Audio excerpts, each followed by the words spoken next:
Hello વિદ્યાર્થી મિત્રો, કેમ છો? હું દર્શના પરમાર મારી ચેનલમાં તમારું સ્વાગત કરું છું.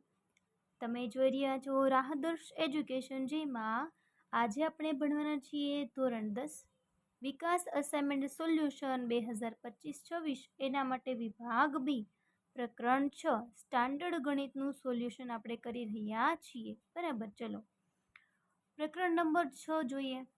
એમાં કુલ 4 જ પ્રશ્નો આપેલા છે. બરાબર, અને સાવ સહેલો પ્રશ્ન છે, કેમ કે તમને ખબર છે આમાંથી પ્રમેય પૂછાય છે. બરાબર, પણ ઘણીવાર વિભાગ બીમાં આવા પ્રશ્નો પૂછાઈ જતા હોય છે. બરાબર, આકૃતિ એ અને બીમાં ડીઈ સમાંતર છે બીસી. પહેલી આકૃતિ એ જે છે એમાં ઈસી મેળવવાનું છે. હવે તમને પહેલેથી જ એક હિન્ટ આપી દીધી છે. કઈ? તો કે આ આકૃતિ છે ને એમાં ડીઈ સમાંતર છે બીસી. હવે એવું હોય તો આપણે આવું સરખાવી શકીએ. જો ગુણોત્તર એ ડીના છેદમાં ડીબી બરાબર એ ઈના છેદમાં ઈસી.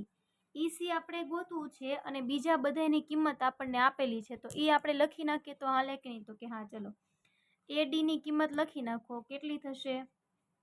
1.5 આપેલી છે. ડીબીની કિંમત 3, એ ઈની કિંમત 1 અને છેદમાં ઈસી. ઈસી ગુણ્યા 1.5 એટલે એને ઘડીક રહેવા દો. 3 એકા 3. હવે છેદમાં કેટલા આવે? 1.5. હવે છેદમાં પોઈન્ટ હોય એટલે કેટલા પછી છે? 1 પછી છે એટલે 10 ક્યાં જાય? ઉપર જાય. બરાબર, ગુણ્યા 10. ચલો 3 પંચા 15, 5 દુ 10. તો એનો મતલબ એ થયો કે ઈસી બરાબર કેટલા મળી ગયા? 2 સેન્ટીમીટર. બરાબર, લ્યો આ ડાયરેક્ટ તરત જવાબ મળી ગયો. હવે એ જ રીતે આમાં જોવું જોઈએ, તો કે આમાં પણ ગુણોત્તર લખી શકીએ આપણે. કયો? એ ડીના છેદમાં ડીબી અથવા બીડી બરાબર એ ઈના છેદમાં ઈસી. કિંમત મૂકો. આપણે એડી મેળવવું છે. જો બધાની કિંમત છે ને આપેલી જ છે, ચલો ખાલી આપણે મૂકવા માટે જ છે. જો થઈ ગયું અહીંયા 54. તો એ ડી બરાબર 7.2 ગુણ્યા 1.8 ભાગ્યા 5.4. હવે જો આના એક પછી પોઈન્ટ, આમાં એક પછી પોઈન્ટ, તો બંનેના 10-10 છેદમાં આવે. બરાબર, તો આપણે ડાયરેક્ટ શું લખી નાખીએ? 100 છેદમાં કરી નાખીએ. બરાબર, અને આને એક પછી પોઈન્ટ છે એટલે ગુણ્યા ઉપર જાય 10. ચલો 1 0 નીકળી ગયો. બરાબર, હવે આપણે શું કરી નાખીએ? એના છેદ ઉડાડ નાખીએ. બરાબર, કઈ રીતે છેદ ઉડાડશું એ જો. તો 18 તેરી કેટલા થાય? તો તમે કહેશો ભાઈ 54 થાય. બરાબર, અને 24 તેરી કેટલા થાય? તો કે 72 થાય. તો 24ના છેદમાં 10 જવાબ આવ્યો. તો એ ડી બરાબર કેટલો જવાબ આવે? 2.4 સેન્ટીમીટર. બીજો પ્રશ્ન છે કંઈક આવો. ત્રિકોણ એબીસી અને ત્રિકોણ PQR માં ખૂણો એ બરાબર ખૂણો P, ખૂણો B બરાબર ખૂણો Q છે. અને જો AB છેદમાં PQ આપે તો તમને હું પહેલા અહીંયા ત્રિકોણ દોરીને સમજાવું. બરાબર, અહીંયા દોર નાખું છું બાજુમાં. આ રીતે ત્રિકોણ ABC આપેલું છે અને આપણને શું કીધું છે? ખૂણો A બરાબર P છે એટલે અહીંયા લખીએ. B બરાબર Q એટલે અહીંયા વધ્યો, અહીંયા લખી નાખીએ. હવે તમને ગુણોત્તર આપ્યો છે AB અને PQ નો.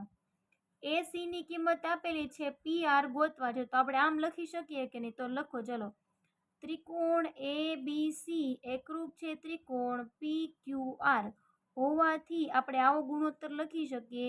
AB ના છેદમાં PQ બરાબર AC ના છેદમાં PR. AB ની કિંમત આપેલી છે અને છેદમાં PQ ની કિંમત એક સાથે જ આપેલી છે. 20 છેદમાં PR.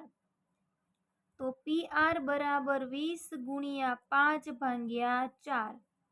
4 પંચા 20, પચો પચો 25. તો PR બરાબર કેટલા મળી ગયા?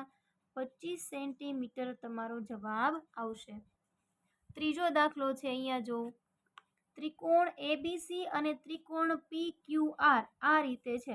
તો અહીંયા બાજુમાં હું તમને દોરીને સમજાવું કે ત્રિકોણ એબીસી. હવે AB, BC અને AC, PQ, QR અને PR. તો એનો મતલબ કે આ જ રીતે હશે. PQ અને R. તમને જો ગુણોત્તર અહીંયા આપેલો છે અને કિંમતો આપી છે, AB ની આપી છે, PQ ની આપી છે, પછી કોની આપી છે, B અને C ની કિંમત આપી છે, QR મેળવવાના છે. તો લખીએ કે અહીં AB ના છેદમાં PQ બરાબર BC ના છેદમાં QR બરાબર AC ના છેદમાં PR હોવાથી આપણે શું લખી શકીએ કે AB ના છેદમાં PQ બરાબર BC ના છેદમાં QR લખી શકાય. તો કે હા, AB ની કિંમત કેટલી છે 15, PQ ની કિંમત 20, BC ની 12 આપી છે, QR તમારે ગોતવાના છે. તેથી QR બરાબર શું થશે 20 ગુણ્યા 12 ભાગ્યા 15. ચલો 5 તેરી 15 અને 5 ચોક 20. તમે કહેશો હજી છેદ ઉડે, 3 ચોક 12, ચોકે ચોકે 16. તો કેટલા સેન્ટીમીટર એનો જવાબ આવશે ભાઈ 16 સેન્ટીમીટર તમારો જવાબ આવે. સાવ સહેલા દાખલા છે. જો આ છઠ્ઠા પાઠના તો મજા આવી જાય તમને એવા છે. બીજા એક કોઈ પાઠના દાખલા જોયા હોય તો બરાબર અઘરા લાગે ને, પણ આ સાવ સહેલું છે. હવે જો અહીંયા શું કીધું છે, E અને F એ PQR ની બાજુઓ અનુક્રમે. તો જો આ રીતે ત્રિકોણ હશે, હું અહીંયા દોરીને તમને સમજાવું છું.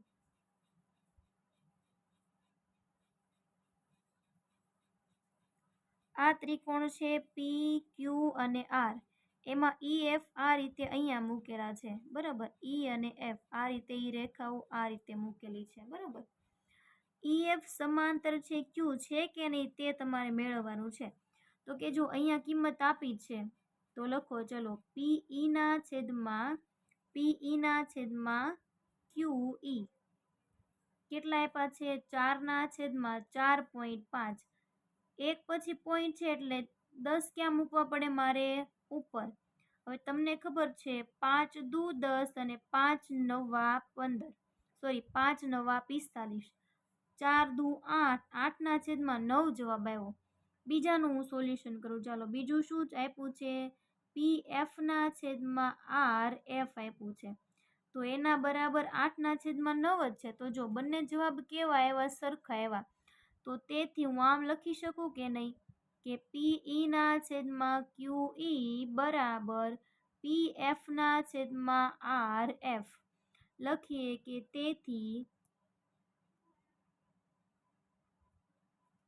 તેથી અહીં EF સમાંતર છે QR થાય છે બરાબર. તેથી EF સમાંતર છે QR, કેમ કે બંનેના જવાબ કેવા છે સરખા આવ્યા. તો હજી બીજો વિકલ્પ આપ્યો છે, એમાંથી જોવું જોઈએ EF સમાંતર છે QR થાય કે ન થાય બરાબર. જોઈએ ચલો, PQ ના છેદમાં PE બરાબર, અચ્છા સોરી PR આવે ને, PQ ના છેદમાં PR 1.28 એના છેદમાં 2.56. બંનેના 2 પછી પોઈન્ટ છે તો 128 ના 100 નીચે જાય ગુણ્યા 256 ના 100 ક્યાં જાય ઉપર. તો તમે કહેશો આ 100 તો નીકળી ગયા. 128 દુ 256, 1 ના છેદમાં 2 અહીંયા જવાબ આવ્યો. કાંઈ વાંધો નહીં, આપણે બીજો જવાબ ચેક કરી લઈએ. PE ના છેદમાં PF, ચલો 0.18 ના છેદમાં 0.26 બરાબર. 0.18 છે, 2 પછી પોઈન્ટ છે એટલે 100 છેદમાં, આમાંય 2 પછી પોઈન્ટ છે એટલે 100 ઉપર, 100 નીકળી ગયા. 18 દુ 36 બરાબર. જવાબ આવ્યો 1 ના છેદમાં 2. તો તમે જોઈ શકો છો કે એનો જવાબ એ સરખો આવ્યો ને. તો PQ ના છેદમાં PR બરાબર PE ના છેદમાં PF થાય છે. તેથી અહીં આપેલ વિકલ્પ માટે EF સમાંતર છે QR છે બરાબર. ઓકે, ચલો પ્રકરણ નંબર 3ના જે દાખલા હતા એ મિત્રો અહીં પૂર્ણ થાય છે. જો તમને કાંઈ પણ ડાઉટ્સ હોય આમાં તમે મને કમેન્ટ કરીને જણાવી શકો છો મિત્રો બરાબર. અને જો તમે મારી આ ચેનલ પર નવા હોય તો વિડીયોને લાઇક, શેર અને સબસ્ક્રાઈબ કરવાનું ભૂલશો નહીં. અને જરૂરથી જણાવજો કે તમને વિડીયો કેવો લાગ્યો છે બરાબર. હવે આની પછીના વિડીયોમાં આપણે પ્રકરણ નંબર 6 પૂરું કર્યું. હવે એની પછીનું જે પ્રકરણ હશે એ આપણે જોવાનું છે. Thank you very much.